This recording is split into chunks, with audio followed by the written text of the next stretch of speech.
Buenas noches, hermanos, amigos que nos acompañan en esta noche de estudio bíblico. Es como siempre un gusto pasar este tiempo con ustedes. Esta noche estamos llegando ya al final de la primera carta de Pablo a los Corintios. Vamos a hacer una oración y entonces entramos al estudio. Alabado Señor, te damos gracias infinitas por el cuidado que nos has prodigado durante esta semana, por las cosas que nos has dado, porque nos has protegido, Señor, y porque nos permites de nuevo sentarnos para estudiar tu palabra.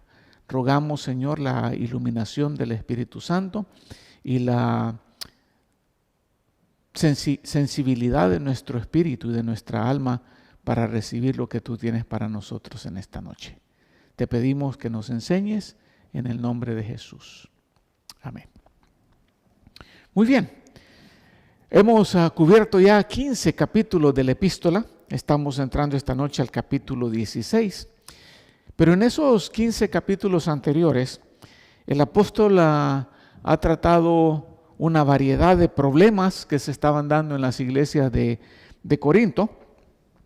Pero al llegar al capítulo 16,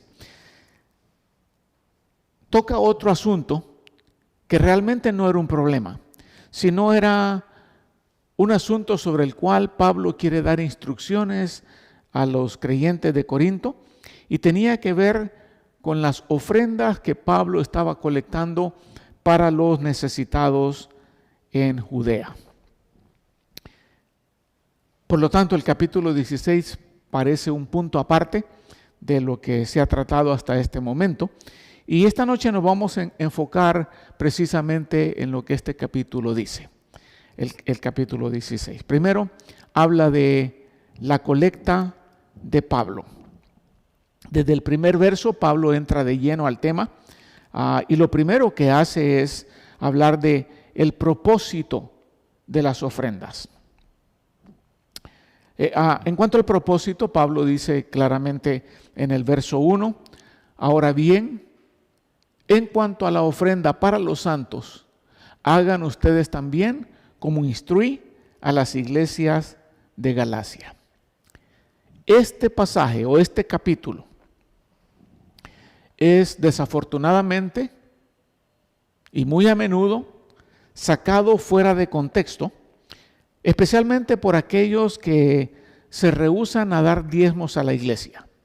Y mencionan el capítulo 16 o al menos unas partes del capítulo 16 para excusar el no dar. Pero lo que tiene que quedar bien claro, y Pablo lo deja en claro desde el primer verso, Pablo no está hablando de diezmos, no se está refiriendo a eso.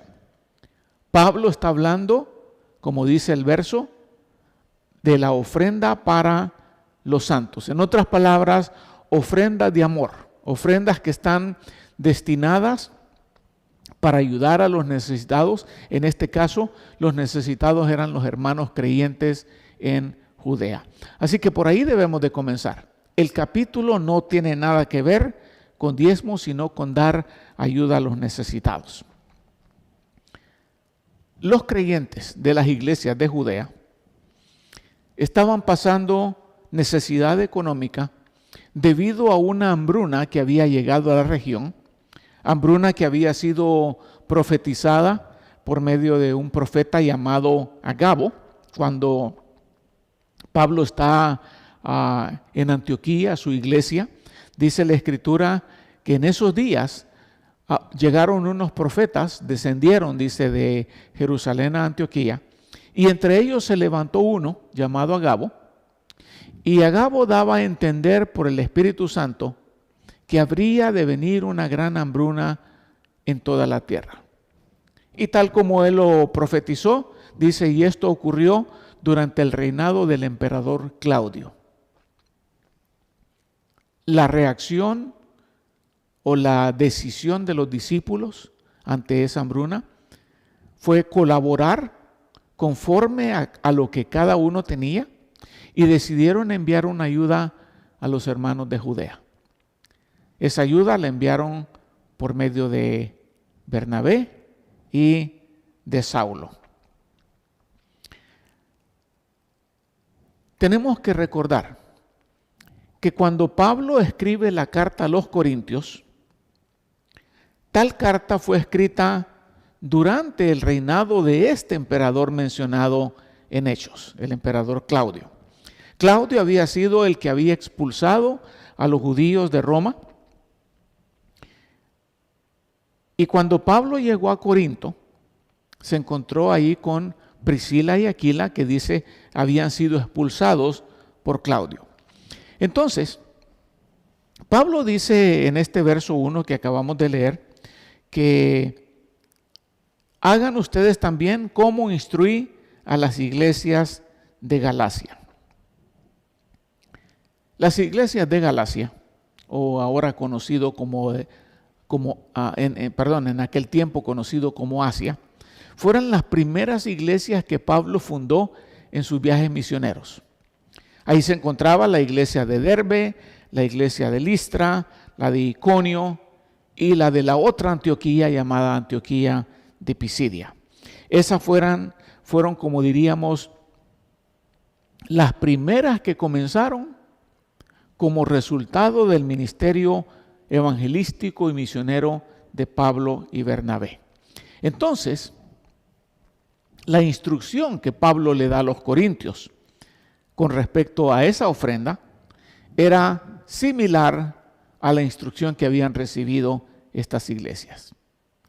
Colaboren, recojan una ofrenda, más adelante yo voy a pasar a recogerla y así Bernabé y yo la podemos llevar a los necesitados en Judea. De nuevo, no menciona diezmos, ofrenda para los necesitados. En cuanto a las instrucciones que Pablo da, menciona el día en que debía recogerse dicha ofrenda, o los días, podríamos decir. En el verso 2 dice, y comienza diciendo, que en el primer día de la semana. ¿Por qué? Como nosotros sabemos, el primer día de la semana es el día domingo. ¿Pero por qué el domingo? Si los judíos se reunían el día sábado. Bueno, el domingo es el día en que los creyentes en Cristo se reunían como un solo cuerpo, como una familia espiritual, para adorar y celebrar la resurrección de Cristo. Por lo tanto, el día domingo era día de adoración y comunión, algo que muchos creyentes de este tiempo han cambiado y ocupan el domingo para ir al fútbol, ir al béisbol, ir de compras, pero en la iglesia no debe ser así. Como parte de la adoración de ese día, los creyentes tenían la costumbre de traer los diezmos y las ofrendas para la obra de Dios. Ya que los creyentes estaban reunidos, ¿qué mejor oportunidad tendrían los líderes o los pastores para presentar a toda la congregación las necesidades de algunos creyentes? Es mejor compartir esa necesidad delante de todos que solamente a unos cuantos. Y lo mismo vemos en nuestro tiempo. La iglesia se reúne el día domingo, el pastor sabe de alguna necesidad de un hermano y dice, hermanos, tenemos este problema o esta necesidad, vamos a tomar una ofrenda para este hermano o hermana. No dice, vamos a tomar los diezmos para este hermano o hermana. Vamos a tomar una ofrenda. Entonces, ya que los creyentes estaban reunidos, la oportunidad era propicia para que supieran las necesidades de otros. Esa práctica continúa, como dije, hasta nuestros días. Es el domingo en que generalmente los hermanos en la fe o las necesidades de los hermanos en la fe son presentadas a la congregación y se espera que la congregación de alguna manera colabore para sufragarla. Entonces Pablo comienza aclarando de qué se trata, una ofrenda para los necesitados. Luego, cuándo deberían de tomarla, y luego dice en el verso 2 también, qué era lo que se esperaba de cada creyente. El primer día de la semana, dice el verso 2, cada uno de ustedes aparte y guarde según haya prosperado, para que cuando yo vaya no se recojan entonces ofrendas. Este verso nos dice que la expectativa de Pablo era que cada creyente participara ayudando económicamente. No ayudando a la iglesia como un todo, sino ayudando a estos hermanos que estaban en necesidad. Cuando se trata de ayudar, es lógico pensar que uno no puede dar lo que no tiene. Por lo tanto, Pablo está diciendo en este verso que la ofrenda de ayuda para los necesitados debe ser proporcional a lo que uno o a lo que haya prosperado, según haya prosperado, dice el verso. Por lo tanto, unos darían mucho, otros darían poco. Los que prosperaron bastante, darían bastante. Los que prosperaron poco, darían poco. Pero más importante que la cantidad era la unidad de la iglesia, la generosidad y el amor mostrado para esos hermanos que estaban pasando en necesidad. Eso es lo que Pablo vio en la iglesia de Antioquía cuando Agabo anunció esa hambruna. Si nos remontamos al libro de los Hechos, en el capítulo 11 y verso 29, la respuesta de la iglesia dice que los discípulos, conforme a lo que cada uno tenía, en otras palabras, no daban de lo que no tenían. Conforme a lo que cada uno tenía, determinaron enviar una ayuda a los hermanos que habitaban en Judea. Y aquí hay una aplicación directa para nuestro tiempo. Cuando todos participan dando, la iglesia tiene los medios suficientes para ayudar a los que están en necesidad. Y el deseo de Pablo era que cuando él llegara, la ofrenda para los hermanos en Judea ya estuviera lista para ser enviada. Así dice Pablo, así para cuando yo llegue ya no se recojan ofrendas. En otras palabras, que ya no sea necesario esperar hasta que yo llegue para empezar a tomar dichas ofrendas. En el plan de Pablo, él quería ir personalmente a recoger esa ofrenda. Y Pablo, por lo tanto, en la carta, en este capítulo, les anuncia su próxima visita, la futura visita de Pablo a Corinto. Verso 3 dice, cuando yo llegue, enviaré con cartas a quienes ustedes hayan designado para que lleven su contribución a Jerusalén.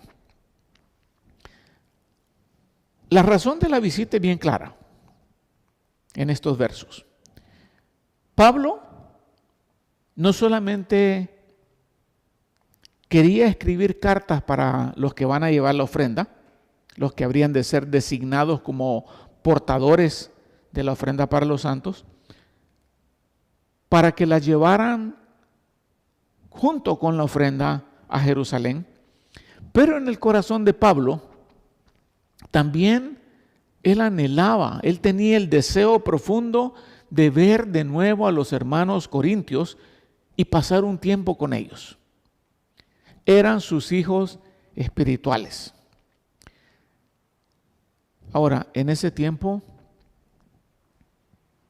debido a las distancias, debido a la insuficiencia de medios de transporte, las visitas regularmente no eran cortas. Nadie visitaba solamente por una semana a una región lejana. Como ahora tú tomas un avión el sábado y el domingo de la siguiente semana estás de regreso, en aquellos tiempos no era así. Tenías que tomar carruajes, tenías que tomar barcos, por lo tanto solamente el viaje ya era bastante como para quedarte solo un par de días. Pablo les dice en cuanto a eso, en cuanto a su visita y en cuanto a las cartas que van a enviar con la ofrenda, dice, y si es conveniente que yo también vaya, ellos irán conmigo. Si acaso los corintios decidieran que no fueran solo corintios los que llevaran la ofrenda, Pablo dice, irán conmigo. Pero en el verso 7, Pablo expresa el deseo de estar con ellos. Dice, pues no deseo verlos ahora solo de paso. No quiero estar con ustedes 2 o 3 días. Espero permanecer con ustedes por algún tiempo, si es que el Señor me lo permite. Entonces Pablo habla de la razón de su visita, pero también habla del plan que tenía para la visita. El plan de Pablo era el siguiente. Primero, visitar las iglesias que había fundado en Macedonia. Recuerda que antes de llegar a Corinto, Pablo había pasado por Filipos, por Tesalónica, por Berea, por Atenas, y las primeras 3 eran parte de Macedonia. Entonces Pablo en su plan está, primero voy a pasar de nuevo a ver a estos hermanos y luego me dirijo hacia Corinto. Y se lo dice en el verso 5. Iré a ustedes cuando haya pasado por Macedonia, pues voy a pasar por Macedonia, y tal vez me quede con ustedes o aún pase ahí el invierno para que me encaminen a donde haya de ir. El invierno dura normalmente 3 meses. O sea, Pablo está diciendo, si los visito, seguramente me quedaré toda esa temporada. No va a ser una visita corta. Cuando Pablo escribe la carta a estos hermanos, Pablo se encontraba ministrando en Éfeso, ahí en el centro de Asia Menor. Dios había abierto una puerta y Pablo quería aprovechar al máximo la oportunidad que Dios le estaba dando de ministrar. Y él les dice, no puedo visitarlos en este momento por esta oportunidad, pero voy a visitarlos después del día de Pentecostés. Me quedaré en Éfeso hasta Pentecostés. Por esta oportunidad se me ha abierto una puerta grande para el servicio eficaz, aunque yo sé que hay adversarios. Pero fue durante su estadía en Éfeso que Pablo escribió esta carta. Y a propósito, no solo esta carta, otra más. Antes de escribir la primera, lo que conocemos como la primera carta a los Corintios, Pablo menciona otra carta, de la cual aparentemente ha desaparecido, porque en el capítulo 5 de esta carta, Pablo les dice acerca de lo que ya él les había escrito. En mi carta les escribí que no anduvieran en compañía de personas inmorales. Y luego dice, y lo que les escribí no me refería a incrédulos, me refería a creyentes, pero el punto es que Pablo desde Éfeso está escribiendo esta carta diciendo, quiero pasar tiempo con ustedes, voy a recoger la ofrenda, espero que la tengan lista y que tengan algunos para que vayan y la lleven a Jerusalén. En la última porción de la carta, Pablo también se toma el tiempo para dar lo que conocemos como recomendaciones pastorales acerca de varios hermanos. Muchas veces los pastores recibimos algún miembro de la congregación que dice: pastor, estoy solicitando un trabajo, pero me piden una carta de referencia. Y el pastor se sienta en su escritorio, escribe unas palabras bonitas, recomienda a este hermano, exalta las cualidades, y esa es la carta de recomendación. De la misma manera, Pablo en estos versos que siguen está dando recomendaciones para varios hermanos. La primera es acerca de Timoteo, aquel a quien él llama mi hijo en la fe. Timoteo era aquel discípulo que él conoció en Asia Menor y que eventualmente llegó a ser el pastor de la iglesia de Éfeso. Timoteo iba a viajar hacia Corinto, así que Pablo prepara el terreno para que él sea bien recibido y le dice a los corintios en el verso 10 y 11: si llega Timoteo, vean que esté entre ustedes sin temor, pues él hace la obra del Señor lo mismo que yo. Por tanto, nadie lo menosprecie, más bien envíenlo en paz para que venga a mí, porque lo espero con los hermanos. En otra carta de Pablo a Timoteo, Pablo le había dicho que nadie menosprecie tu juventud, lo cual nos viene a confirmar que Timoteo era un joven y que quizás por su juventud muchos no le daban la importancia o el respeto que merecía. Así que Pablo les hace ver: no lo menosprecien. Él es hombre de Dios, es ministro y hace la obra conmigo. Y por estas palabras, que esté entre ustedes sin temor, podemos nosotros deducir o especular que trabajar entre los corintios no era cosa fácil. Y Timoteo era un joven con no mucha experiencia todavía. Los corintios eran una iglesia dividida. Recuerda que así comienza la carta. Pablo llamándoles la atención porque uno decía: yo soy de Pablo, yo soy de Apolos, yo soy de Cefas y otros de Cristo. Trabajar en una iglesia dividida no es fácil. Esa iglesia tenía muchos problemas y Timoteo todavía era joven. Le faltaba experiencia, le faltaba madurez quizás, pero su juventud, como Pablo dice que nadie la menosprecie, en ningún momento fue impedimento para que fuera reconocido como siervo de Dios. Pablo le dice: él hace la obra del Señor lo mismo que yo. Se está desenvolviendo como un evangelista, como un líder, como un pastor o lo que haya sido. Asegúrense que él pueda servir sin temor. Y no es que Timoteo iba a servir como pastor en la iglesia de Timoteo, pero de cierto modo era una visita de aspecto pastoral. Ya Pablo, previendo la manera en que los corintios podrían haber tomado la juventud de Timoteo, les dice que nadie le vea de menos. Que nadie le vea de menos. Está joven, pero es hombre de Dios. La segunda recomendación es a favor de su amigo Apolos.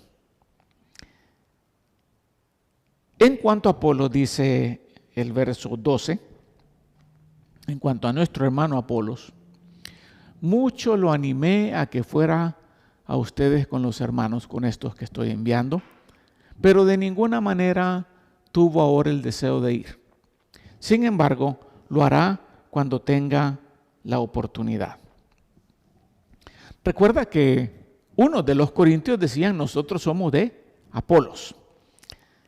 Apolos era el predicador elocuente que muchos de los corintios habían decidido seguir. Y Apolos ya había estado en Corinto. Si ves Hechos capítulo 19, ahí te lo encontrarás. Pero ya Apolos había regresado a Éfeso y ahí estaba ministrando en Éfeso y ahí se encontraba Pablo. O sea que tuvieron la oportunidad de compartir en la iglesia y Pablo le animó a ir a Corinto de regreso. Quizás le dijo, mira, ahí hay unos que dicen que son seguidores tuyos, hay un problema, pero quizás Apolos no quiso involucrarse en ese momento. Y a pesar de que Pablo lo anima, Apolos rehúsa la invitación. Pero Pablo, conociendo a Apolos, o quizás recibió la promesa de Apolo, les dice a los corintios, cuando él tenga oportunidad, va a ir a hacer esa visita. Luego, hay una recomendación para 3 personas de un solo golpe. Estefanas, Fortunato y Acaico. Por los nombres de estos, de origen griego, podemos nosotros darnos cuenta que estos habían llegado de Corinto. Y Pablo dice en el verso 15 al 18, ahí confirma, les exhorto, hermanos, ya conocen a los de la casa de Estefanas, que fueron los primeros convertidos de Acaya. Corinto se encontraba en la región de Acaya. Y que se han dedicado al servicio de los santos, que también ustedes estén en sujeción a los que son como ellos, y a todo el que ayuda y trabaja en la obra. Me regocijo por la venida de Estefanas, de Fortunato y de Acaico, porque ellos han suplido lo que faltaba de parte de ustedes. Probablemente los corintios hayan enviado una ayuda, o probablemente Pablo sintió, bueno, estos están haciendo lo que no han hecho los de Corinto, pero han suplido la parte de ustedes. Ellos han recreado mi espíritu y el de ustedes, y por tanto les recomiendo o les ordeno que reconozcan a tales personas. O sea que estos 3 eran fruto del ministerio evangelístico de Pablo en Corintio o en la provincia de Acaya. Muchas veces las iglesias cometen el error de no reconocer el trabajo de sus líderes. Muchas veces las iglesias cometen el error de no someterse a la autoridad de sus líderes. Así que Pablo está dando una recomendación muy necesaria, porque de por sí los corintios eran rebeldes. Ahora les dice, sométanse a estos y reconozcan su trabajo. Y al llegar a la mera parte final de la carta, lo que Pablo siempre acostumbraba a hacer, como era su costumbre, el apóstol concluye enviando saludos de parte de las iglesias de la región y de parte de sus 2 grandes colaboradores, Aquila y Priscila, con quienes Pablo trabajaba haciendo tiendas de campaña para sostenerse. De estos 2, dice, de las iglesias también, las iglesias de Asia los saludan, Aquila y Priscila, con la iglesia que esté en su casa, los saludan muy afectuosamente en el Señor. Y aquí hay que recordar que en aquellos tiempos las iglesias no constaban de edificios propios para la reunión. Recuerde que ellos habían salido del ambiente pagano ya no iban a los templos paganos. Entonces, al igual que en Judea, las iglesias se reunían en casa. Y Aquila y Priscila tenían una iglesia en su casa. Pablo ordena también, y digo ordena porque esa porción está en el modo imperativo, el modo de dar órdenes, cuando le dice en el verso 20, salúdense los unos a los otros con un beso santo. Aquí Pablo usa una palabra que para él era común, pero para nosotros es un poco interesante cuando dice beso. La palabra griega para beso es phileima, pero phileima está relacionada con fileo. Fileo es el amor fraternal, el amor de hermanos. Y el beso era una manera de ese tiempo de mostrar ese amor. Pablo le dice, salúdense los unos a los otros con un beso santo. Quiere decir que ese beso de amor fraternal debía ser un beso santo, puro, sin malicia o sin malas intenciones. Una manera de mostrar el fileo a los hermanos en Cristo. Y ya en los últimos 2 versos, y Pablo con esto concluye la carta, escribiendo, como dice él, el saludo final de su propia mano. Y el saludo final dice, la gracia del Señor sea con ustedes. Mi amor sea con todos ustedes en Cristo Jesús. Amén. Ese saludo es el punto final de la carta. Pero lo importante de este saludo es que está poniendo ante todo el deseo de Pablo de que la gracia del Señor se manifieste en todos los corintios, o por lo menos sea reconocida por los corintios. Expresa su amor como un padre expresa amor a su hijo, porque hay que recordar que los corintios eran hijos espirituales de Pablo. Pablo ha de haber tenido una gran carga cuando escuchó de los enviados de Corinto diciendo estos problemas están sucediendo en Corinto. Como padre, esa carga era pesada. Pero Pablo sabe que por muchos que sean los consejos, lo único que puede hacer la diferencia es el poner en práctica la gracia del Señor. Pablo, creo yo, que concluye con satisfacción de ese dicho todo lo que tenía que decirles en cuanto a esos problemas, y me imagino yo que de ahí en adelante Pablo siguió orando por los corintios al punto que después les escribe otra carta. Pero con esto concluye Pablo y concluimos nosotros este estudio sobre la primera carta de Pablo a los Corintios. La próxima semana no vamos a tener un estudio. Estamos en preparación de grupos, estamos tratando de reagruparnos en los hogares de nuevo después de estos 2 años de pandemia.